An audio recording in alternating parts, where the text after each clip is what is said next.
addition, you'll need a trim puller tool.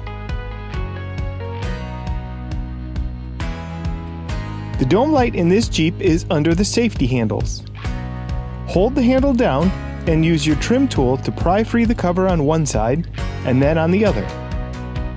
Wiggle and pull the whole assembly down by the cover. You can see how these tabs keep it locked in place. Now use your tool to pry the light assembly from the handle.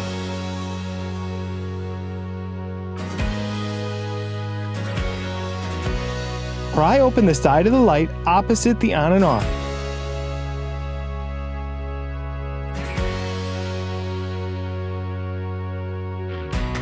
Remove the incandescent bulb, replace with the LED bulb, and test it.